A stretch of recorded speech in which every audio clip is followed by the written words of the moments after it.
The kernel is the fundamental element of the operating system that has security functions in it as well. All the changes to authorizations are going through your security kernel. Getting to the kernel, having control of the kernel is probably that great big security threat that we're all concerned about. That's why it's got to be protected very well, and it's got to be written very well. Why are we looking for these conditions? What do those mean when it comes to the kernel? What is completeness in terms of the kernel?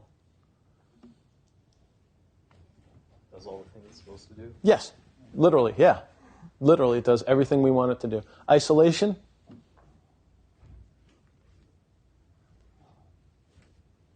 It's self-contained. Completely. It shouldn't depend on any other part of the OS. It shouldn't. You shouldn't be able to access it from anything else, right? Good. And verifiability, just like it sounds, we can check the kernel. We know what the kernel. It's a known good. Boom, that it's there. Good. And it's the trusted computing base. That's what it is. It's a security kernel.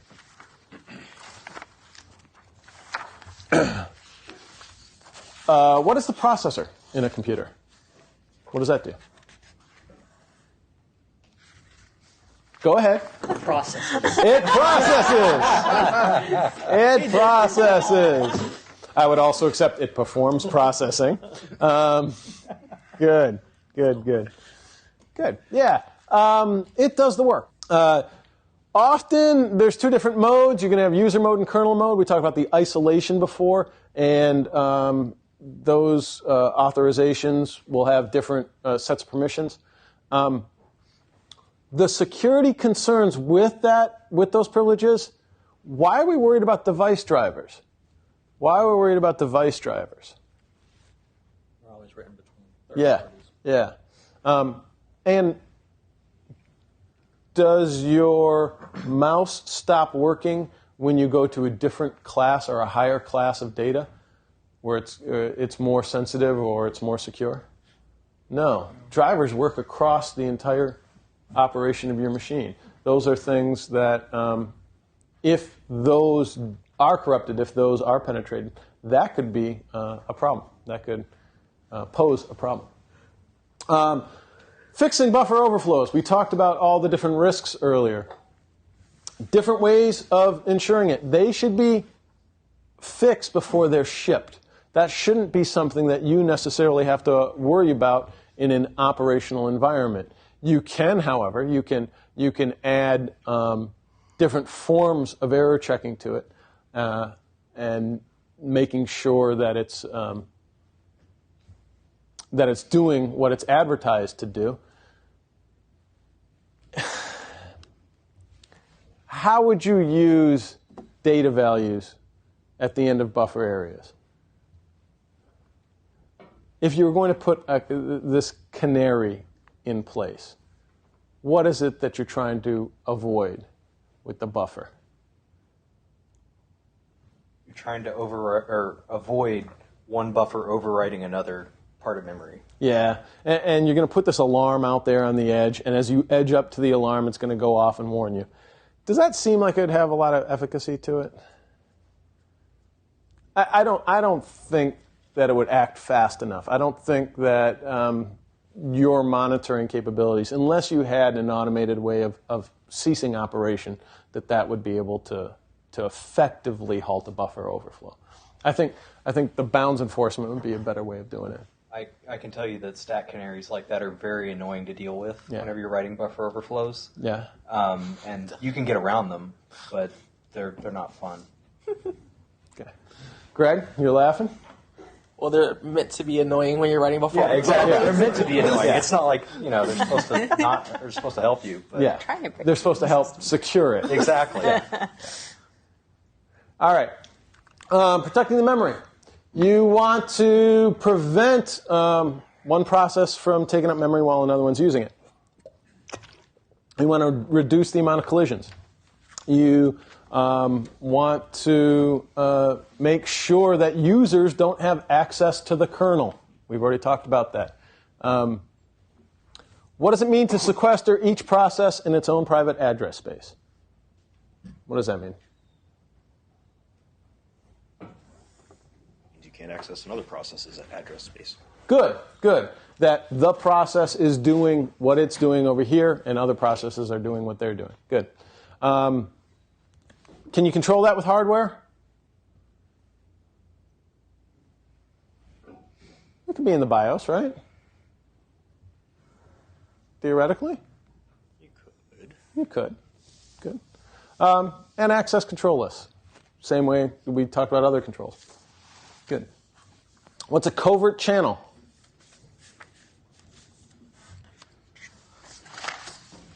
Uncontrolled information flow.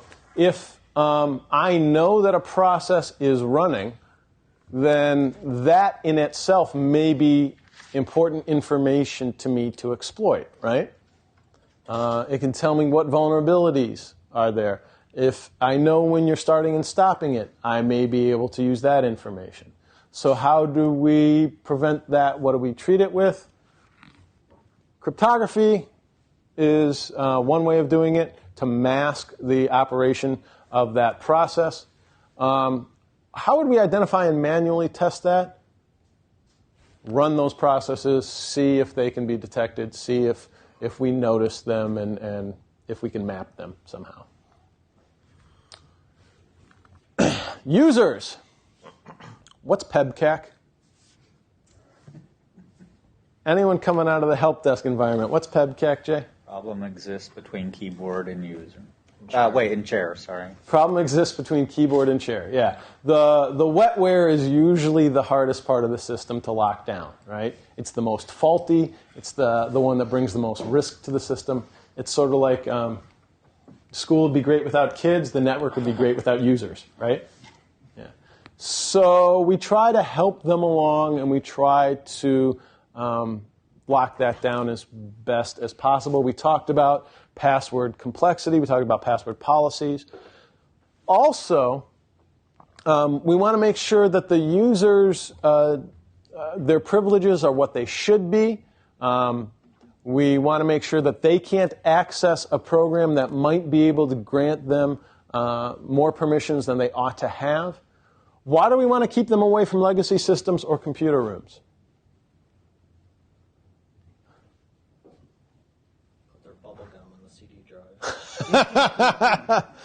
It's possible, yeah.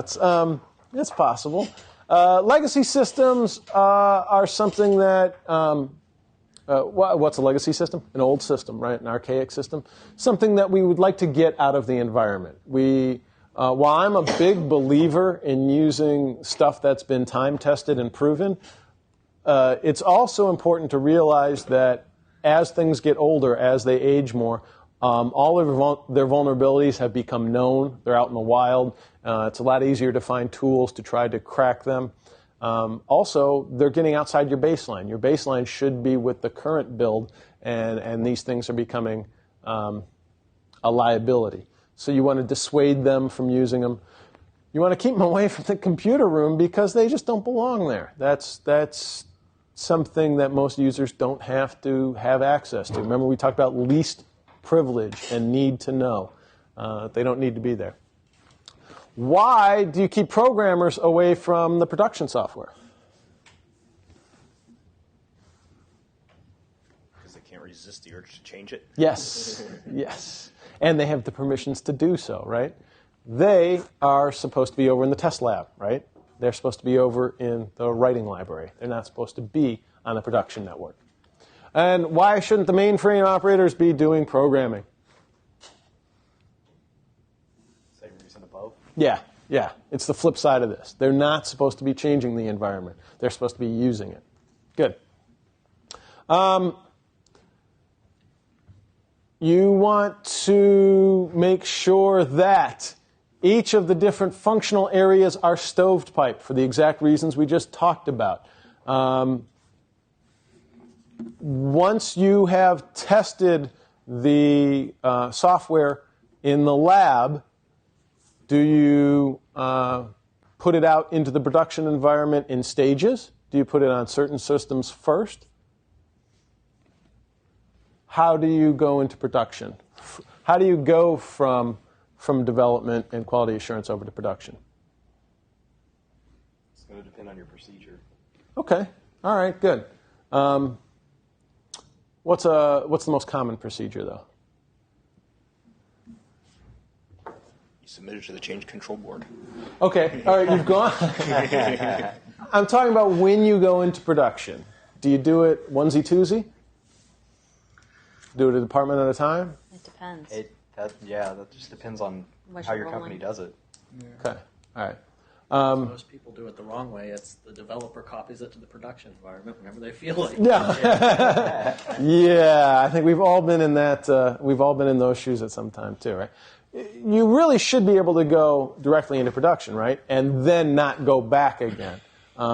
Because if you have different stages, now you are at different support levels. You need to maintain two different configurations. And you'd rather not do that, right? That's why you want these things separate and unique. What's the time of check, time of use error? What is that? What's the problem there? Basically, if you write a value into memory or something, and then when you go to use that value later, you don't check to make sure it's the same as when you wrote it there. Some people have changed it. Did everyone hear that? Dan, I'm going to try to repeat that. If I get it wrong, please correct me. When the system goes to check the value of an object, and it notes the parameters of that object, it notes the properties of that object, it stores that value for a certain time. Then later, if it's not running that object right away and it goes back to run that object and it keeps those properties, it uses that same value without rechecking the object may have changed in the interim and it's running the wrong object or at the wrong value. Is that correct? Good. How do you avoid that? How do you control that? Lock it down. Lock it down. Once it makes the check, the file can't be opened by anyone else until that same user either runs it or runs another check. Good. We talked about social engineering. The only way to combat social engineering is with training and awareness. Backup controls. You should not only keep a copy of your production software, your operational stuff, but you need the operating system as well. That's sometimes something that folks forget. We're going to get into the disaster recovery and business continuity section. If you have a hot site or if you have a relocation kit, you got to keep the OS in there too. And not just the OS in the packaging. What do you have to do to the OS at your recovery site or your continuity kit? Patched. It's got to be patched. It's got to be configured to the way that it is on your production network, right? Otherwise, you're trying to mesh pieces of software that really aren't the same anymore. Forensics.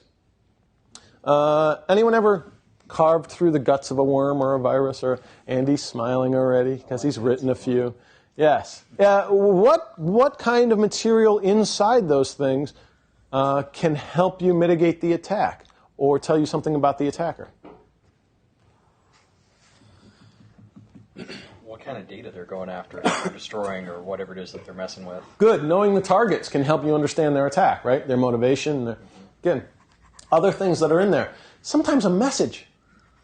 Sometimes they've actually had the hubris to put a little something in there saying, I'm the best hacker in the world, this is the best worm in the world, whatever it is. It might tell you the address of where they're sending the data back to. Which piece of malware was it? Where the kid was in the Philippines? Was it the love bug? I forget. I'm sorry. He was sending it back to his home computer, which led authorities right to his doorstep. It wasn't hard to find him, and he had a hard time denying that it was him, too, because it shipped it right there. Sometimes the word usage or the way that some of it is termed reflects a given language, too, and might tip off, might make you aware of the nationality of the attacker. All these things can help and can either help you lock down the thing if you know what they're going after, or help you prosecute later on. More controls. Mobile access. Mobile codes. When we talk about mobile code, what are we talking about? Are we talking about mobile devices? No. We're talking about those things that we discussed yesterday. ActiveX, the JavaScript. Why should we limit their access to our resources?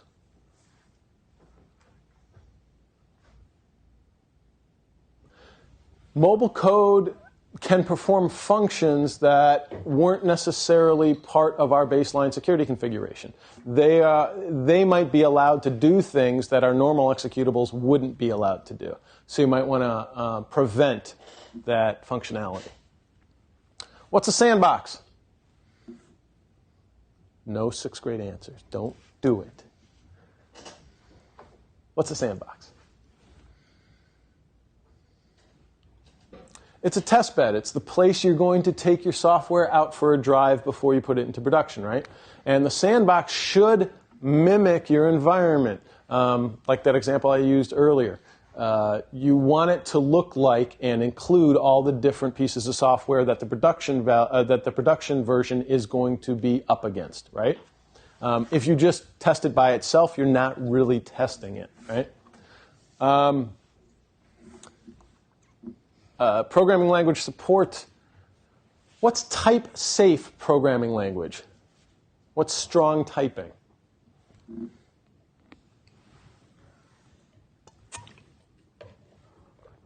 It means that if I'm talking, or if I'm using a string object here, I can't all of a sudden reference it as an integer object instead.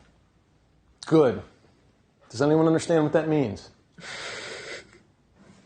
Yeah, that's the simple version of it.